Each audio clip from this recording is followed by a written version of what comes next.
नमस्कार दोस्तों, मैं हूं विजय विद्रोही और आप देख रहे हैं अनकट। तो गुलाम नबी आजाद ने कांग्रेस इसलिए छोड़ी ताकि जम्मू कश्मीर में बीजेपी की सरकार बनवाई जा सके।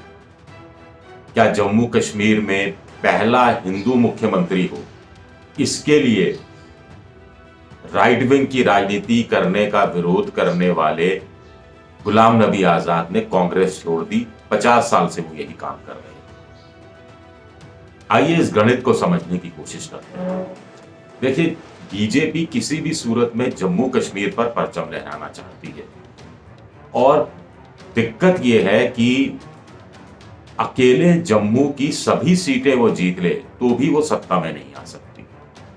बीजेपी को घाटी की भी सीटें चाहिए, लेकिन घाटी में उसका आज तक खाता भी नहीं खुला है, लिहाजा उसे एक साथी चाहिए। नेशनल कॉन्फ्रेंस के साथ वाजपेयी जी के समय में एक संबंध था, फिर वाजपेयी जी ने पीडीपी पार्टी को बढ़ावा दिया। मुफ्ती मोहम्मद सईद की पार्टी, महबूबा मुफ्ती उनकी बेटी है जो मुख्यमंत्री भी रही बीजेपी के साथ मिलकर, हालांकि यह तालमेल सूट नहीं किया तो यह बढ़ावा दिया था।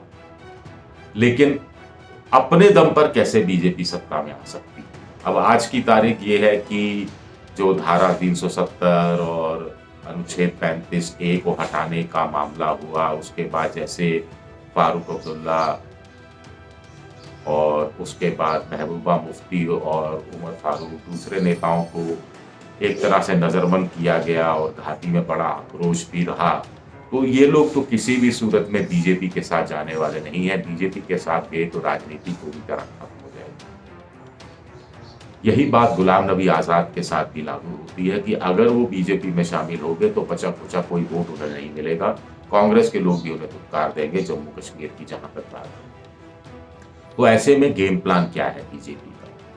देखिए, गेम प्लान के तहत लद्दाख को अलग किया गया। लद्दाख में विधानसभा की 4 सीटें होती थी और उस समय जम्मू और कश्मीर की कुल मिलाकर 87 सीटें होती थी, यानी 46 सीटें होती थी कश्मीर घाटी की, 37 सीटें होती थी जम्मू की और 4 सीटें होती थी लद्दाख की। कुल मिलाकर 87 सीटें होती थी।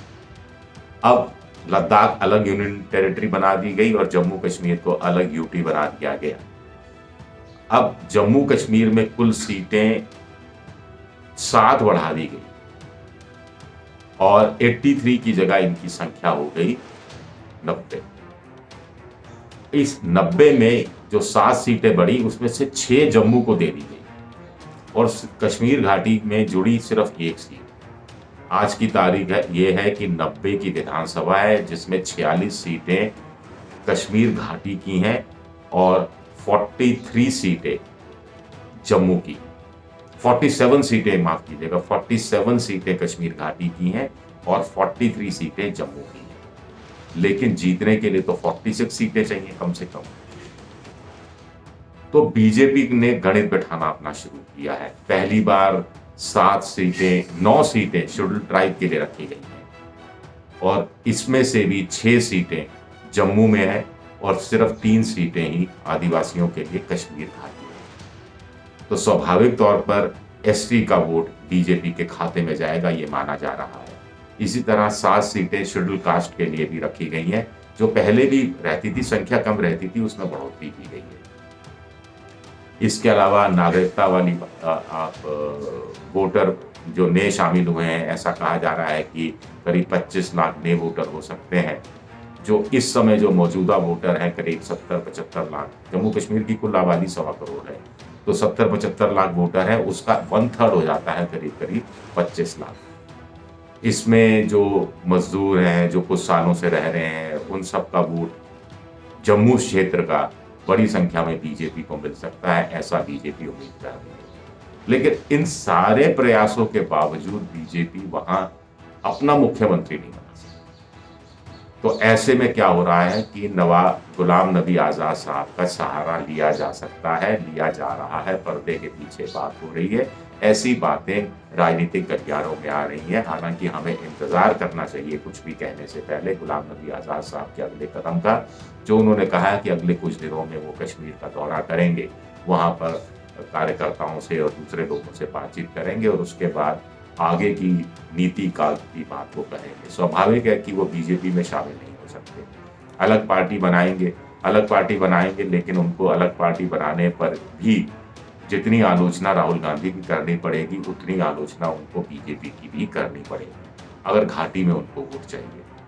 तो बीजेपी ने क्या किया था कि पिछली बार जो विधानसभा चुनाव हुए थे 2014 में, वहां 6 साल की विधानसभा होती है, तो जम्मू की 37 सीटें, 37 सीटों में से 25 सीटें बीजेपी ले गई। ये हाईएस्ट था, इससे ज्यादा तो क्या लेके जाएंगे, क्योंकि कांग्रेस का भी जम्मू में अच्छा खासा असर है, घाटी में भी असर है, लद्दाख में भी असर है। अकेली कांग्रेस ऐसी पार्टी होती थी जिसका तीनों रीजन में असर था, लेकिन अब अकेली ऐसी पार्टी हो गई है जिसका तीनों रीजन में असर करीब करीब बहुत हाशिए पर आ गया है, खासतौर से गुलाम नबी आजाद के जाने के बाद, ऐसा राजनीतिक विशेषज्ञ बता रहे हैं। तो 25 सीटें जीती थी 37 में से। अब बीजेपी का इरादा ये है, बीजेपी की सोच ये है कि हिंदुत्व और दूसरी विकास के नाम पर और तमाम चीजों के नाम पर 43 जो जम्मू रीजन की सीटें हैं, उनमें से करीब करीब 35-36 सीटें तो निकालने की कोशिश की जाए किसी भी सूरत में। अगर वो 35-36 सीटें निकाल लेते हैं और घाटी से और साथ ही साथ जम्मू से भी मिलाकर गुलाम नबी आज़ाद को 8 से 10 सीटें मिल जाती हैं, ऐसा कुछ लोगों का कहना है कि मिल भी सकती हैं उनको 8 से 10 सीटें। वो जैसे डोडा जिले के भदरवा से आते हैं, डोडा जिले में ही 5 या 6 विधानसभा की सीटें हैं और उन सीटों पर बड़ी गहरी पकड़ है गुलाम नबी आज़ाद की।